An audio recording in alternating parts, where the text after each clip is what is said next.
Hello, everyone. Thank you for coming this late hour in the day. My name is Mustafa Eid. I'm principal engineer at Amazon RDS.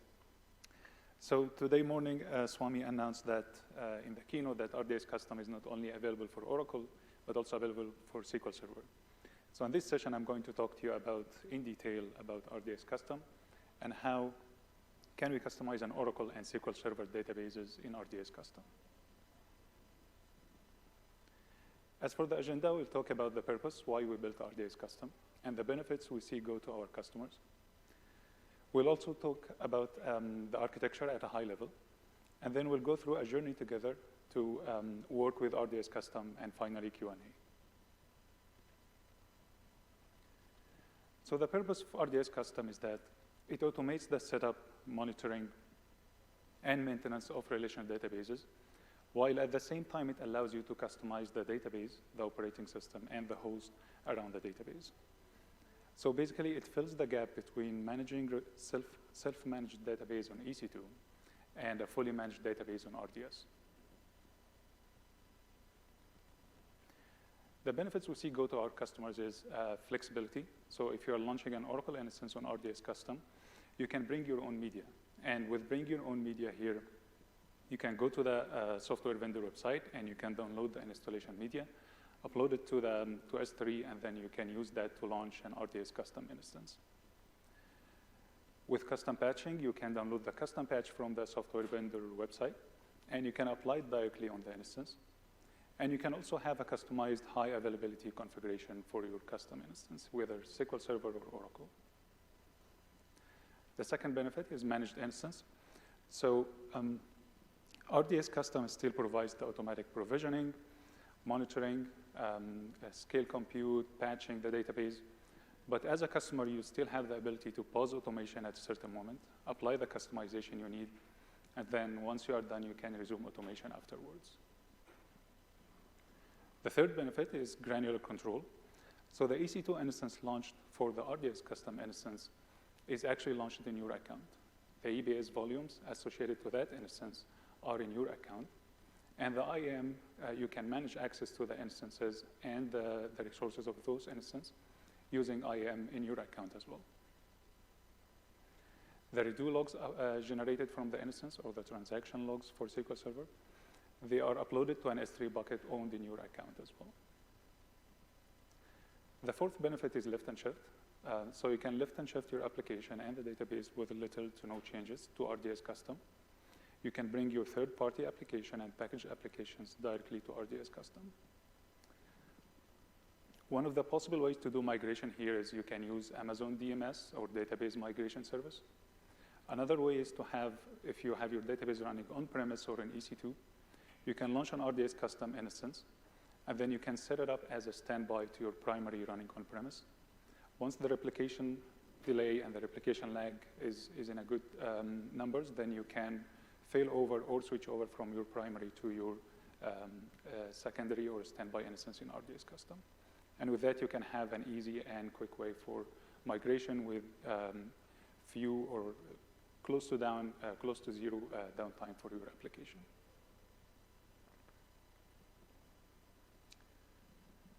So with a show of hands, who is managing and operating databases on EC2 or on-premise today?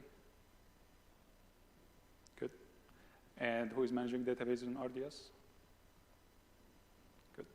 So my goal today is to provide you reasons, if you're managing on EC2 or on-premise, reasons to migrate to RDS Custom and provide you the capabilities that RDS Custom can provide.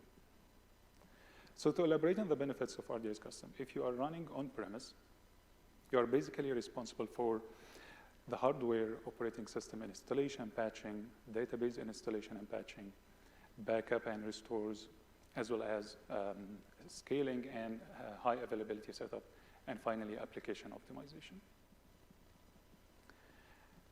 As we see customers migrate to AWS, the first thing we recommend to them is to use RDS, because it basically takes care of the undifferentiated heavy lifting while allowing you to focus on the application optimization. But there are some use cases that are not covered in RDS, where you as a customer, you want to customize the operating system or the host or the database in order to meet certain application needs. In those cases, we see customers move their databases to run on EC2. But once they migrate to EC2, they take back the responsibility of the operating system installation, patching, all the way until application optimization. So with RDS Custom, it basically, you can have the benefits of RDS with the full automation, and you can customize the underlying operating system, database, and host to meet your application needs. And you can see here there is a shared responsibility with a gradient box in the RDS Custom stack. It basically means shared responsibility. It basically means there are sharp edges. With great power comes great responsibility. So I am a customer. I made customizations to my database, and those customizations impacted the RDS Custom automation. It's my responsibility as a customer to revert these changes back or apply it in a different way to make my application run again and my automation run successfully using RDS Custom. And here I'm referring to the concept of support parameter, which I'm going to talk about in a few slides.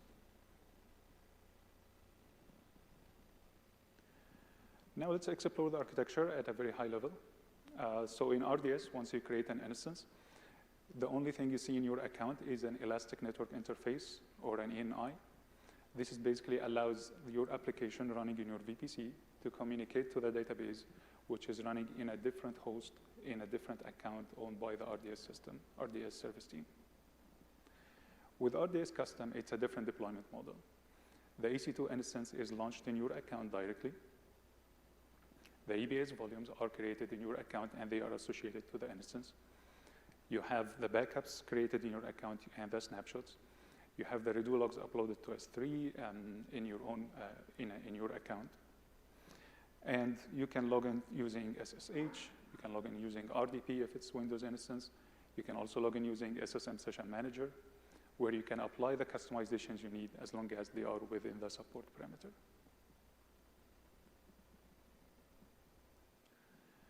So next, let's explore and see how can we interact with RDS Custom to leverage its capabilities. And to do so, I'll go with you on a journey with one goal: to create an instance and install an agent on that instance. As an example of this agent in Oracle, we can install Oracle Enterprise Manager. If you are running SQL Server on Windows, we can go ahead and customize the database to have a SQL Server Business Intelligence Suite. So to create an instance, we got to have the database binaries first. And by the way, this experience is only applicable for Oracle instances. So the sequence of actions to have the binaries available: I need first to download the installation media from the software vendor website. I need to upload them to an S3 bucket owned in my account as a customer. And then I will call the RDS Custom API to create a custom engine version, which is the acronym here, CEV. When I call the API, I will pass in the S3 bucket. I'll pass in the prefix to the bucket where my installation media exists. And I'll also pass in a manifest file. The manifest file instructs RDS Custom which files to consume from that location in S3 and in which order. Because if I have patches, they have to be applied in a certain order, and the manifest guides RDS Custom for this process. The output of this process is an EBS volume snapshot copied in my account as a customer, and an Amazon machine image that RDS Custom will use later to launch an RDS Custom instance. And I'd like to keep noting that this experience is applicable only for Oracle. For SQL Server, you don't have to. And the available major versions so far are 19C, and we're working on supporting other major versions. Typically, the CEV creation takes about 2 hours because it goes through the Oracle installation process. It goes through the snapshotting process. So in the meantime, we can start preparing the necessary prerequisites to create our instance. The first prerequisite is the IAM instance profile. So the IAM instance profile is used by RDS Custom to be associated to the instance to have certain permissions for automation on the instance.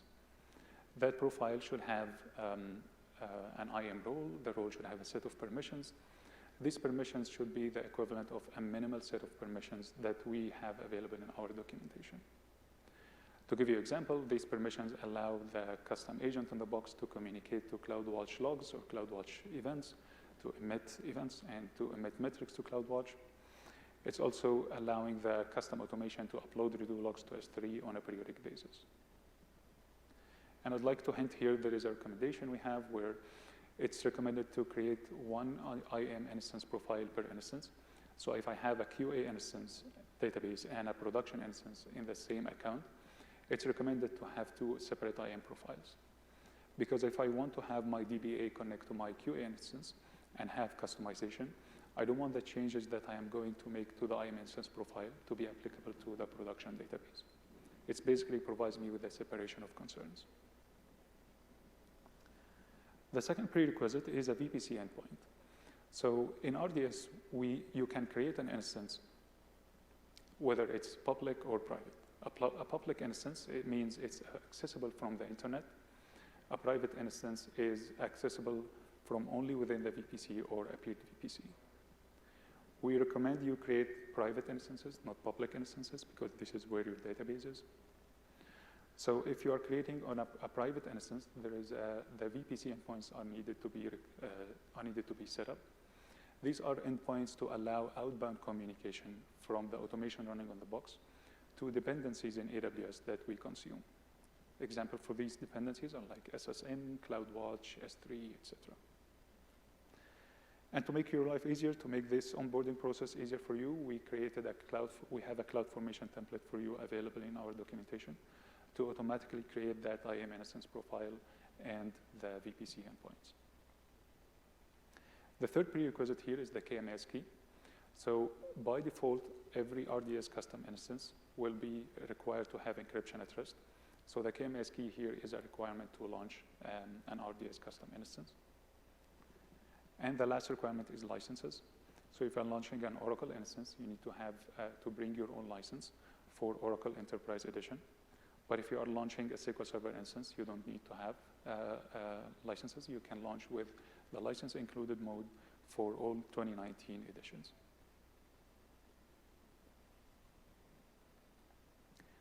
Now we created the CEV, we created the prerequisites. We can create an instance.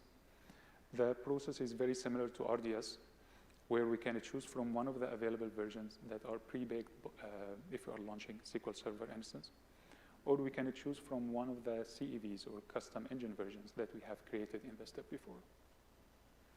Then we can choose the instance class, can be either M5 or R5, and we're working on supporting other instance classes. For storage, the storage types supported are either GP2 or IO1, and the size can be from 40 gigabytes all the way up to 64 terabytes. But if you're launching on SQL Server, the maximum size is 16 terabytes for now. And for connectivity, we'll choose the VPC, where we created the VPC endpoints in the prior step, as well as the IAM instance profile and the KMS key. Now we created the instance. We want to install the agent on the instance, but we have to pause automation before we can log into the instance. Why is that? Assuming that we are trying to log into the instance, our automation and customization is going to shut down the database. The custom agent in the box is going to recover the database on my behalf. For me as a customer, I would consider this as an interruption. So to avoid this interruption during my customization, what I can do is I call an API to RDS Custom saying, hey, pause automation, and then I'll go ahead, I'll apply the customization that I need, and then I can resume automation afterwards. If I forget to resume automation, RDS Custom will resume the automation automatically on my behalf when the automation pause duration period has expired, which is here in this slide, is set to 60 minutes.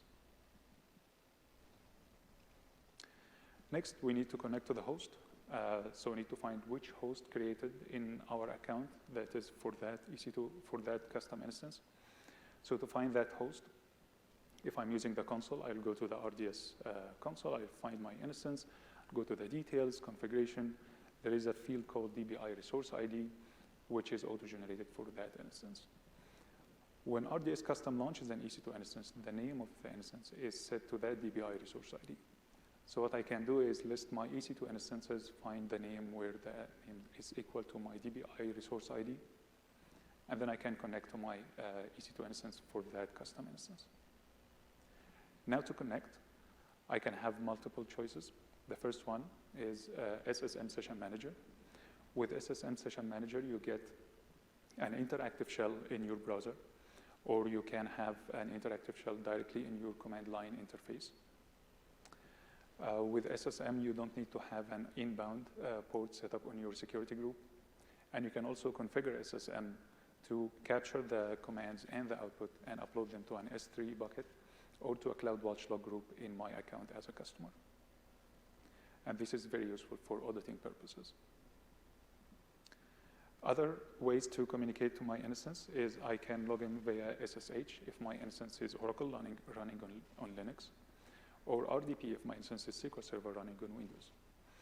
But to do so, I have to open the port on my security group first, and I need to access the private key. So to access the private key, when RDS Custom launches an EC2 instance, it creates a key pair for every custom instance. The private key for that key pair is stored as a secret in AWS Secret Manager in my account as a customer. So what I can do is access that private key, use it to log into my instance via SSH, or use it to decrypt the administrator password and log in via RDP. Now we are in the box. We can access the database as if it's Oracle. We can access SQL Server as administrators. We can run highly privileged commands on the operating system. Basically, we can do the customization. We can configure the agent however we want on the box. But what if we made a change that is intervening with the automation of RDS Custom? Here's the support parameter concept.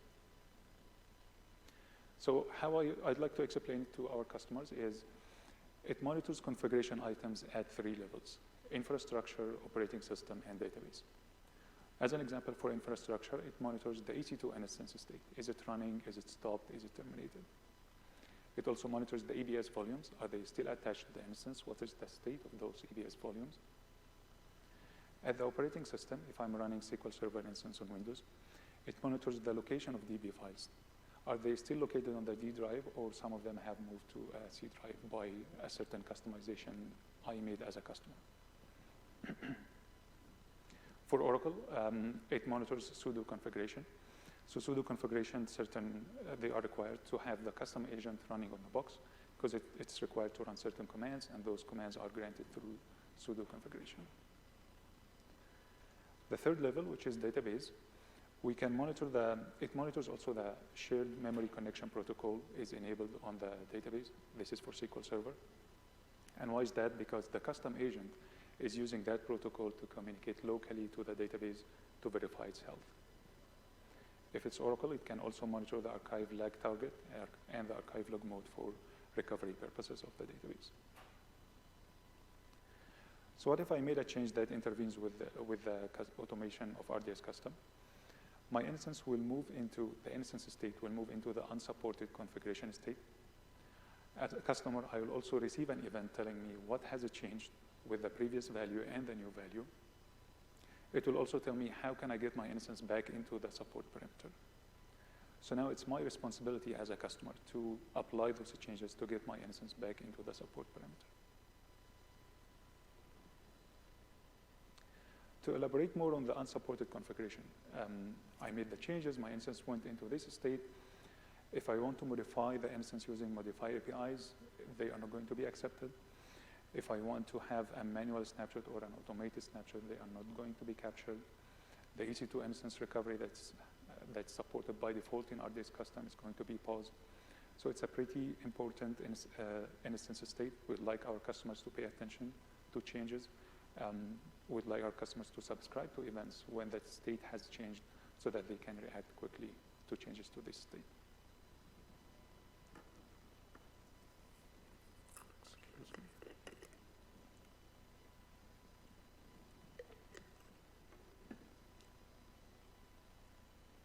So to recap where we're at in the journey, we created a custom engine version. We set up prerequisites to create our instance. Then we created our instance. Then we paused automation, we went ahead, applied the customization, and then we resumed the automation. Now, what if I want to replicate that setup on other instances? I don't want to repeat that setup again and again on multiple instances. So what I can do is I can leverage the backup and restore functionality in RDS Custom. A backup in RDS Custom is composed of, if it's SQL Server, it's composed of a snapshot of all the ABS volumes for the D drive, mounted as the D drive on a Windows instance. For Oracle, it's the snapshot of every ABS volume on the instance, root volume, database binary volume, and the data volumes. Yeah.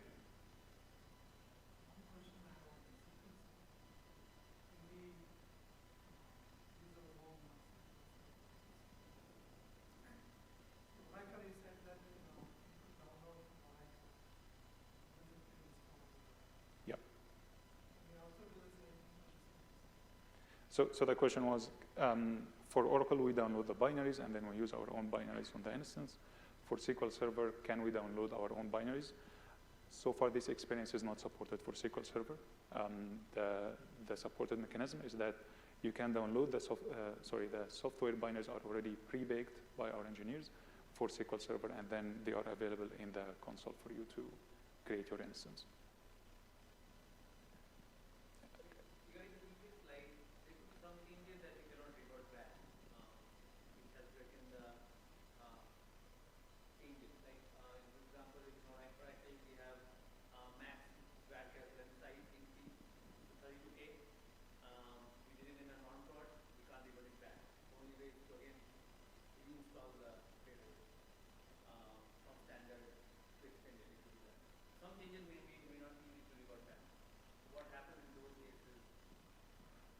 So your question is around if I made a change that I cannot roll back and I want to get my instance back into the perimeter, and as an example, setting the max string size, for example.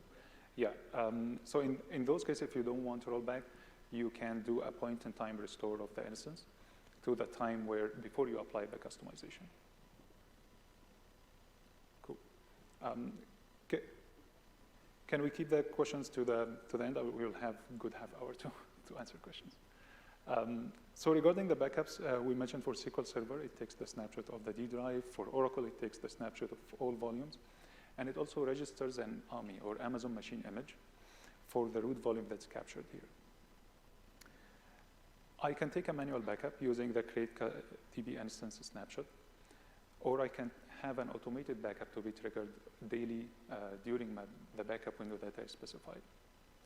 So when I launch my instance, there is a backup configuration. I can set my backup window to be a certain half hour in the day. What happens with RDS Custom is that on a daily basis, it will trigger the backup workflow. It will capture a snapshot. And also, every 5 minutes, it will upload the redo logs to S3 in my account. The encryption address is already supported by default for the ABS volumes, for the snapshot created by that ABS volume, and also for the redo logs uploaded to S3. Now we took the backup. We want to restore from the snapshot that we have taken. The experience is very similar like in RDS. We call the API restore from DB instance snapshot, and I pass in the snapshot that I want to restore from. RDS Custom in the background will launch another EC2 instance from that snapshot, and then it will create a new DNS name. So basically, it's a new independent instance for me. I can also use the point-in-time restore functionality. A point-in-time restore, if I have an instance, I want to have another instance at a certain time in the past. So I can use the API, and I can set, here is my database that I want to restore to a time in the past. And the time in the past could be the latest recorded time, as you see here, latest restorable time, the one that's recorded by RDS Custom, or it can be any time that I have in the past up to the retention period. And by the way, the retention period, similar to RDS, it's up to 35 days. And again, what will happen in the background is that RDS Custom will find the snapshot, the most recent snapshot, right before that restorable time. It will restore the instance, and then it will download redo logs one by one and replay them until my instance is at the time that is desired here during the PITR's request. Next, I want to highlight a few extremely useful features in RDS Custom. The first one is replicas. So you can create a replica by I have my primary instance here created using RDS Custom CreateDB Instance API. I can have a replica created automatically for me using CreateDB Instance Read Replica API. The configuration is done automatically by RDS Custom. I can also have another replica on my on-premise or on EC2 where I completely manage myself. How can I do that? I log into my primary instance. I'll set the destination of my replication to be on the replica in on-premise. I can also do the inverse of this topology where I can have the primary running on-premise, and I can create a normal instance using RDS Custom in AWS, and I will log into that instance after pausing automation, and I will go ahead and apply the customization. This customization to say, hey, you should receive redo logs and replication stream from the primary at that location on-premise. And this doesn't take your instance outside of support parameter. This is fully supported by RDS Custom. Another feature is high availability. So what I can do is I can create an instance in one availability zone. I can create a replica in another availability zone. And I can go ahead, because when I create the replica, it's created with asynchronous replication. I can go ahead to my primary instance, and I can change that to be synchronous replication. Then I can take it further. I can have an observer, or if I'm using SQL Server, I can have a witness instance. It can be a fully managed instance in my account in EC2. It's preferred to be in a third availability zone.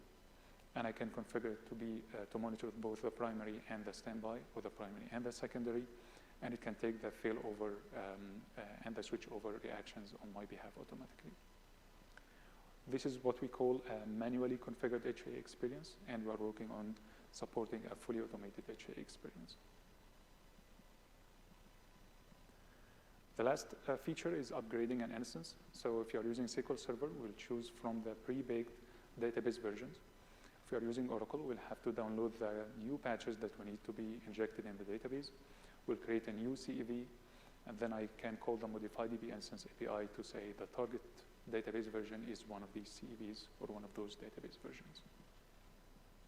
RDS Custom in the background will go through the automation, will apply the patches one by one. If there is patch validation error, it will tell me. If there is a patch error, it will tell me.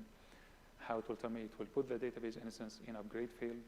It will also emit an event telling me what has happened. And we have a troubleshooting guide to guide the customer how can they find where the error logs during the patch or upgrade process.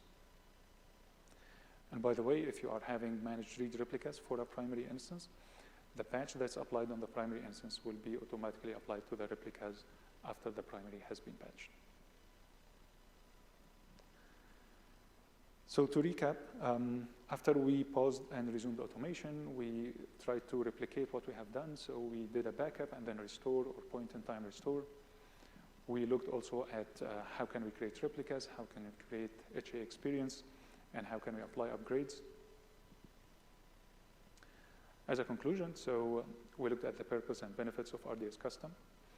We got introduced to new terminology like bring your own media, custom engine version, automation mode, and support parameter. We also looked at the architecture at a very high level. And also we went through a journey together to work with RDS Custom. And there are a few takeaways here.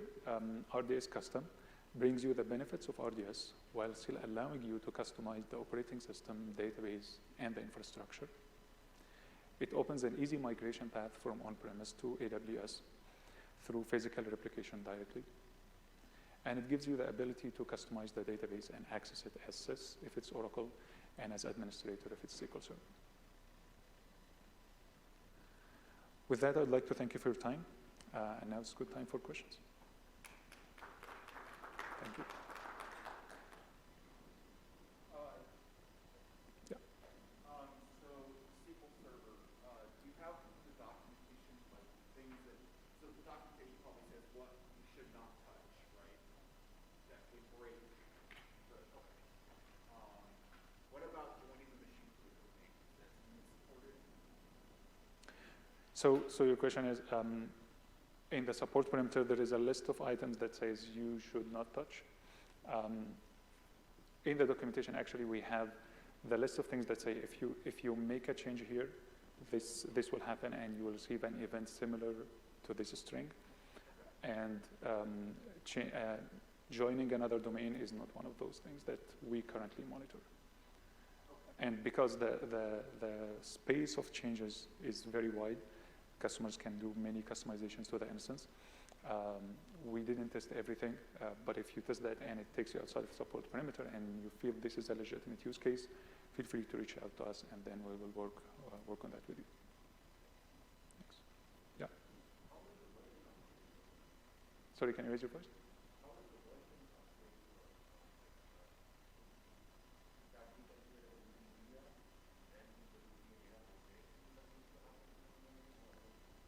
Okay, so the question was, how does upgrades work? I'm assuming you're, like, I can answer for Oracle, and it's the same for SQL Server. So if I have an Oracle instance, I have already a CEV created because I launched an instance. I need to have another binary, so there is a PSU released or RU released. I'll go ahead and download the patches and the new software binaries, upload it to S3, and then call the API to create another CEV. And then when I create that other CEV, there will be an upgrade path, like our metadata will say, this CEV can be upgraded to that other CEV. Then what I can do, I will call modify DB instance, and I'll say the new database engine version is that new CEV. What will happen in the background is that we will have a new binary volume snapshot being restored, and we restore a new EBS volume for you for the new binary. And then we run the upgrade process, and we detach the old binary volume. If any change, if any failure happened in between, then we put the instance into the upgrade fail, and then there will be the upgrade logs available for you, I think, under the /10 drive. Sorry? Yeah, before, like, we run through patch preparation process. This doesn't bring down the database, but once we try to bring down the database, then there will be a shutdown. Yeah. Yeah.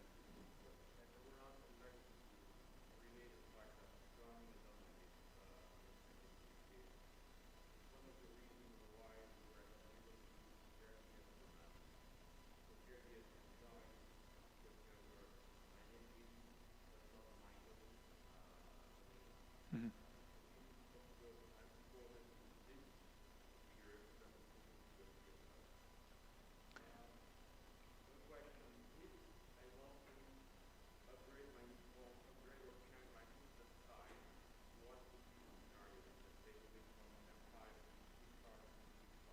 Yeah.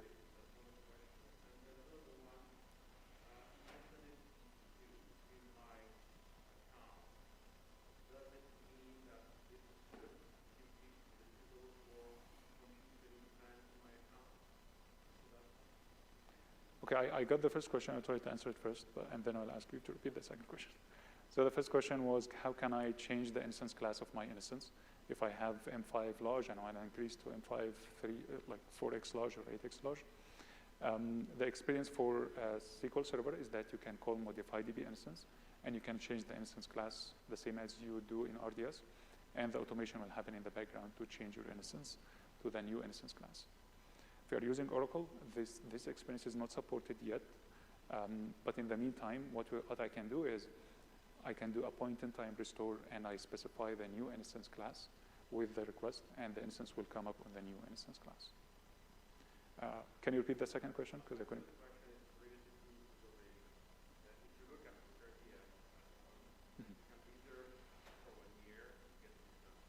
Yeah.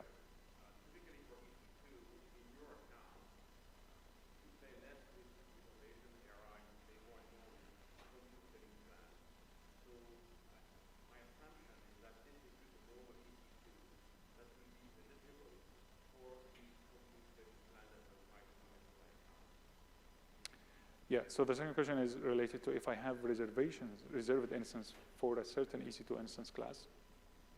When the new EC2 instance class for the RDS Custom is launched in my account, will that be consumed from the reserved instance pool that I have?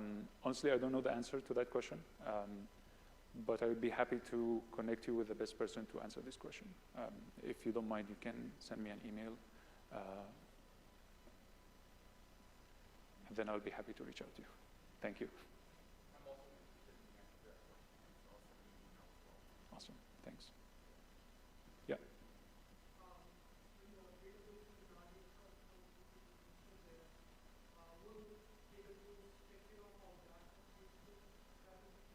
Yeah. So the question was, when the database in RDS Custom, will AWS take care of the backup and restore? The answer is yes. You can have automated backups set up daily on your instance in a backup window that you specify, and the experience is very similar to RDS. What happens daily is that a snapshot will be taken for your instance, and the redo logs will be uploaded every 5 minutes to an S3 bucket in your account. And the restore will be similar. You can call the restore from snapshot, or you can do a point-in-time restore to get a new instance restored from that snapshot. Yeah.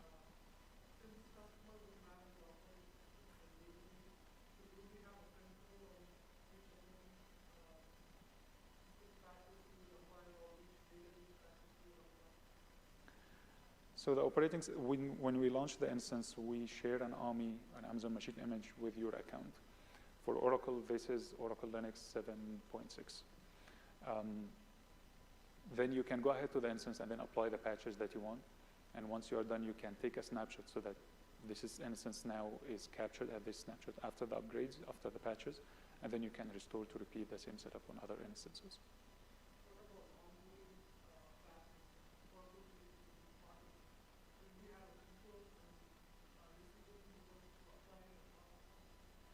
Yeah, so for the question regarding like quarterly patches from Oracle, RUs or RURs, what you can do is you would need to, as a customer, you would download them from the Oracle website and then create new CEVs, and then you can call modify DB instance to patch the instance from one, like let's create a CEV corresponding to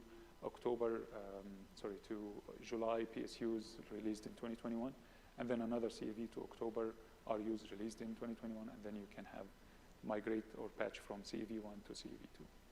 And this is in your control as well.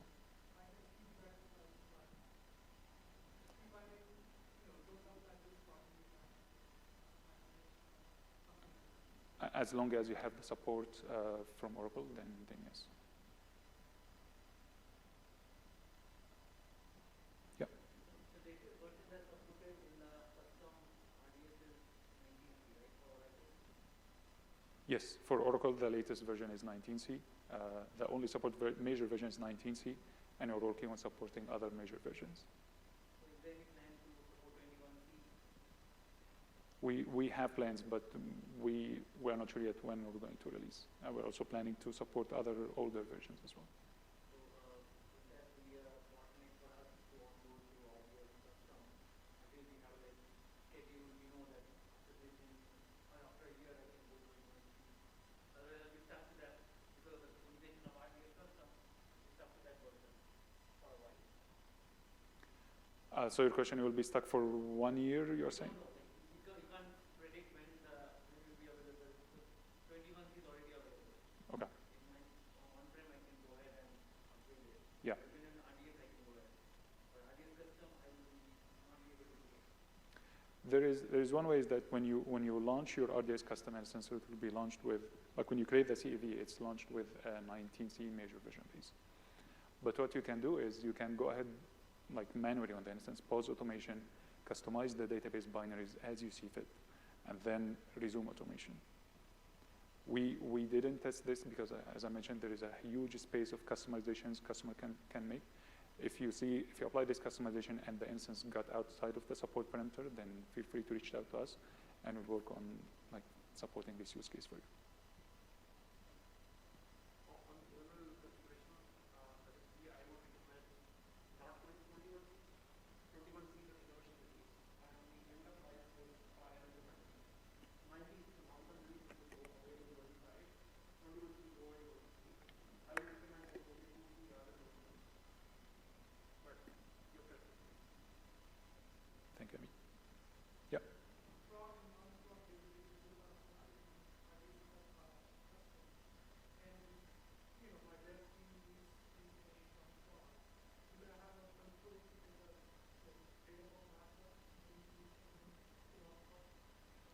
So the question was, if I have a production database and my QA team wants a copy of that database, can I use data bump? First of all, you can, yes, you can use point-in-time restore to have the automation to get you the instance back to a certain point in time. Or you can do it manually. You can go ahead and then use data bump to export your data or dump your data and then import it in a new database if you want. You can also have, I think RMAN is, I didn't mention that in the slides, RMAN is also supported. And you can go ahead to the instance and then use RMAN to have a physical backup somewhere in S3 that you specify. Thank you for coming at this late time in the day. Thank you. Have a nice day.